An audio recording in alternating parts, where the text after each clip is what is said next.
Good morning! Yan, ako ba ay live na? Yan. Good morning po! So today is Friday, so off namin dito sa Dubai and it's almost turning 8 o'clock. Kaya bago mag-start ng araw, makapag-record muna tayo ng ating daily gospel.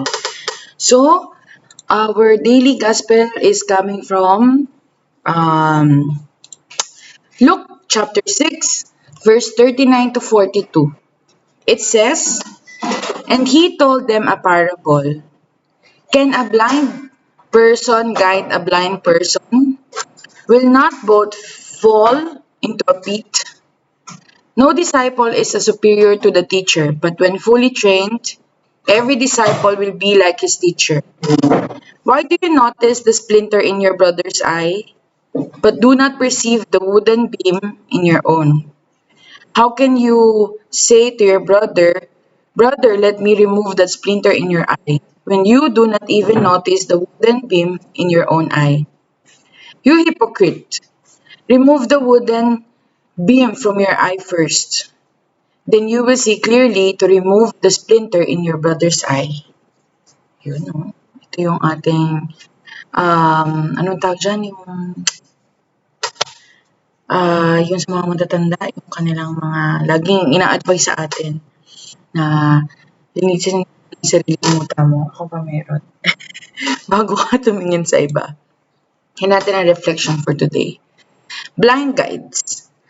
Due to stress, it's been a habit of mine to go to these blind masses available in different malls throughout the metro. Observing how they work, I noticed that during their toilet breaks, they land up hands on top of each other's shoulder and walk under the guidance of their supervisor. Amusingly, they look like school children guided by their teacher. Imagine this. What if the supervisor was blind too? They'd be crashing into people, walking into walls or worse, getting themselves into all sorts of accidents. Jesus reminds us to live a life of integrity. A Christian who is only a Christian in words is like the blind leading the blind. We have to be Catholics who live the Word of God, both through our lips and in our actions, every day. It's not enough to pray to God and hear Mass. Our prayers should move us to live a life of holiness. You only have to go online or turn on the TV to see well-known people, celebrities, and politicians who are supposedly Catholic but publicly go against the teaching of the Church. With all the influence they carry, I sometimes fear that they can become somebody else's blind guide. May Christ open our eyes so that we can see our own mistakes, repent from them, and live our lives worthy of being a guide to others. The reflection question for today is, how do I live out my faith? Am I being a blind guide to others? Si ate ang ingat sa likod.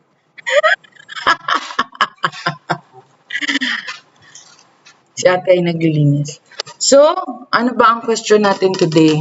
Do you live out your faith and are you blind guide to others?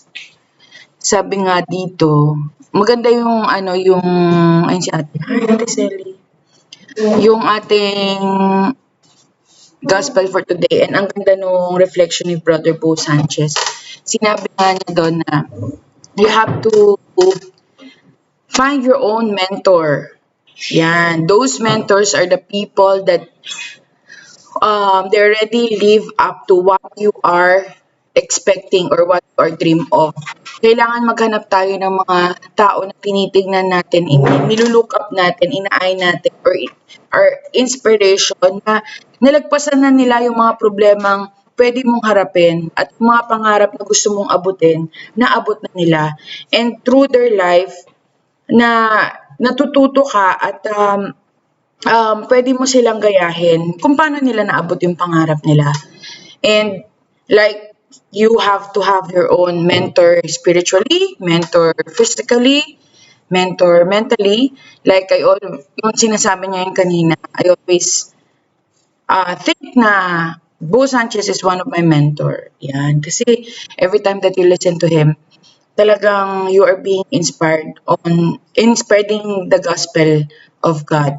And ganun din si Father Luciano. Sila, ayoko na mag-search ng madami kasi hindi ko na matandaan. Pero two of the most mentors that I have spiritually, syempre aside from the community, is Bo Sanchez and anong salita, Father Luciano. So every morning, when I wake up, every time na maliligo ako or nakain, i-open ko na kaagad si Brother Bo Sanchez, tapos yung full tank niya, tapos si Father Luciano sa kanyang almusalita. And yun nga, yung reflection ni Brother Bo is about looking up or looking out for our own mentors. Yung magiging guide natin, hindi yung magiging blind guide sa ating buhay. Kasi kapag meron kang nagiging inspirasyon, you are hi Ate Jenny. So, parang meron kang nagiging, alam mo yun, sa path mo, they already have done their own steps. So, ikaw, although nag-start ka pa sa baby step mo, at least meron ka ng nakikita na future na pag ginawa mo to, maybe somehow it may not be closer than they are, but at least alam mo na pwedeng mong tahakin yung same na tinahak nila. Sabi ni Father Luciano sa kanyang reflection, dito naman siya nag-focus about, um, how can you say to your brother, brother, let me remove that splinter in your eye when you do not even notice the wooden beam in your own eye? Paano ka titingin sa, ano ba sa Tagalog, yung muta ng iba, if ikaw hindi ka naman marunong tumingin sa sarili mo. So, sabi ni Father Luciano, instead of using magnifying glass and looking at the mistakes of other people, use a mirror. Kailangan makita mo, bakit niya ba ginagawa yun? Instead na makita mo sila, use a mirror para makita mo kung sino ka at ano ka. Kung ano yung mga nagagawa mong mali, itama mo muna yung sarili mo bago ka mag-correct ng ibang tao.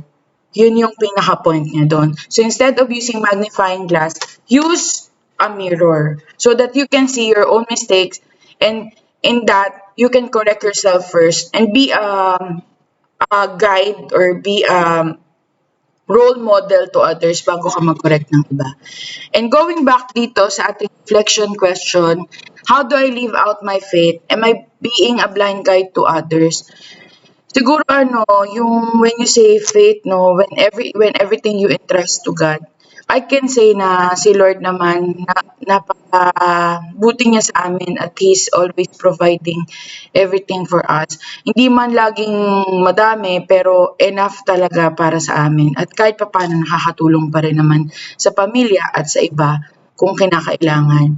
So, I think mainly is lahat ng nangyayari sa'yo, you have to entrust everything to God. At hindi pwedeng sa sarili mo lang nakakayanan. And you have to really be faithful to Him. Siguro first step is being faithful to your to your prayer time. Kailangan talaga may prayer time ka kasi minsan tinatapik tayo ni Lord or binibigyan niya tayo ng pagsubok kasi nire-remind niya tayo na, lumalayo ka na sa akin. So, even if it's good or bad situation or in difficulty or you're in success of your life, you have to be faithful of your relationship kay God. Yung prayer time talaga. Tapos, hindi nga enough yung nagmamas ka lang o nagpe-pray ka. You have to live your life talaga towards God. Hindi pwedeng sarili mo lang isipin or pamilya mo lang. Hindi pwedeng kayo lang yung masaya. You have to be also a guide to others. Are you a blind guide to others? Yes, sometimes. Oo, hindi naman tayo perfect. Pero the good thing about being in the community and staying in the community is you are trying your best. You are in the right path of towards being holy. That's our goal naman, na maging holy tayo lahat. And we are very blessed na mag-homeschooling na si Rinoa and Isa, and mostly of their books are All Saints, and two of their books we already read yesterday. Binasa niya yung Queen Helen and the Cross, and kahagabi binasa namin yung um, Saints and His Bee, si Saint Modomok.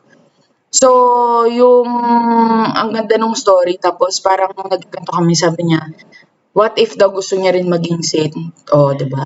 Nakakatuwa lang. Alam mo na kahit papaano ay kapagka dinala mo ang iyong anak sa pagdadasal, kahit nagkukulit sila araw-araw at nag-aaway habang nagdarasal, huwag ka lang mag-stop, basta magdasal ka pa rin tsaka mag-attend ka pa rin ng mass. Kasi main thing that you have to be guide is to your family. You have to be guide and a mentor to your family. So, para mas ma-continue mo na ma-inspire sila before you even step out of your own house. And continuously, syempre, magkaano na yon, magsusunod-sunod na yon. And yung mga tao na in-entrust sa iyo, lalo na ng sa amin sa Couples for Christ. Mahirap kasi may iba naman kaming mga situation or pinapagdaanan or may iba-iba kaming schedule. But just continue and don't be disheartened. Just be a guide to them. Kaya, ito na po ang ating, do not forget our ayan, are you a blind guide? Our gospel is taken from Luke chapter 6 verse 39 to 42. So, marami pong salamat. If you have any sharing about our reflection, which is, how do I live out my faith and am I being blind guide to others? If you have any sharing, please do comment it down below and share this gospel for today. At kami naman po ay enjoy muna ng aming off today. Pero later po, sa Rinoa and Isa's Adventure, nood po kayo ng ipakita natin. Napakaganda. If you want to have some mentors as well ng pagiging courageous and being faithful to God. Nako, isa to para sa amin ni Mark, isa ito sa aming CFC Heroes. Wow, CFC Heroes. Kasi talaga namang we are very inspired of this couple na makakasama ko sa Rinoa and Isa's Adventure today sa aming episode of episode 11 of Parenting Series. Ang mga kasama po namin ay wait lang po, share po natin dito para makanood din po kayo later at you can support us by watching our episode 11 of Parenting Series. But aside from that, surely matututo po kayo sa kanila kasi talagang para sa amin, isa po talagang inspirasyon itong mag-asawa na to, itong pamilya na to, on how to be a faithful servant of God na sa kabila ng mga paghihirap at difficulty in life, they just stand up in their faith and live out on their faith and being a guide to many. Ito po siya, oh. Yung lakihan natin siya. 11 a.m. po. Later, at Rinoa and Isa's Adventure. Watch po kayo. I-share natin ang link dito para sa mga gustong manood. Ayan. Huwag niyo po kalimutan our every Friday, yan, parenting series. Napaka-timely nitong ating topic for today. Never say die nature. Never give up. And be faithful to God and be a guide to others. So, maraming salamat and God bless you all. Ingat po kayo at enjoy your day today, this Friday. Happy weekend and happy Friday. God bless. Bye. Thank you, Ate Jenny. Thank you sa background ko. Thank you, Ate Sally.